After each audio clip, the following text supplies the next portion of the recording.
Tonight's Democratic debate is shaping up to be the fiercest clash yet. Bernie Sanders and Pete Buttigieg enter the night as the top targets, having emerged from the chaotic Iowa caucuses earlier this week, tied for the lead. Today, Buttigieg is causing controversy for pro-life Democrats. Catholic news agency's Matt Hadro reports from Capitol Hill. Good evening, Tracy. That's right. Former Mayor Pete Buttigieg has made it clear that he supports legalized abortion.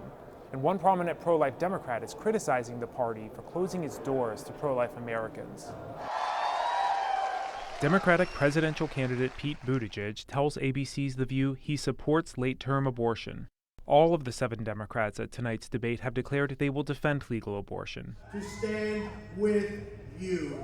In a time when the president is making history, speaking at the March for Life, and the administration is confirming judges viewed to be pro-life in high numbers, Democrats are drawing a line in the sand, and pro-life Americans are feeling cut off. Charlie Camosi is a Catholic professor of theological ethics. He stepped down from the board of directors for Democrats for Life, saying Democrats have made it clear there is no room for pro-life Americans in their party.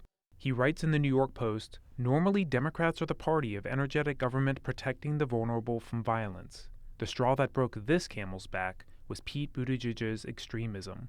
Here was a mainstream Democratic candidate suggesting that abortion is okay up to the point the baby draws her first breath.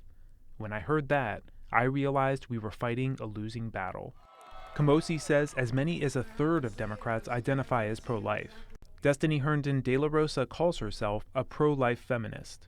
She says abortion is the human rights issue of our time. At New Wave Feminists, we call ourselves the island of the pro-life feminist misfits. We really don't fit in anywhere.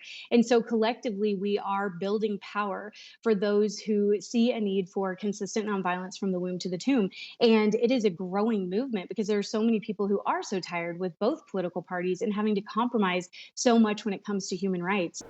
Presidential candidate Amy Klobuchar says that if elected, she will reverse President Trump's pro-life protections in her first 100 days in office. All eyes will be on Sanders and Buttigieg at tonight's debate, where Joe Biden's campaign says that he will be making a fiery case for his candidacy. We'll also hear from Elizabeth Warren, Tom Steyer, and Andrew Yang tonight. At the Capitol, Matt Hadro, EWTN News Nightly.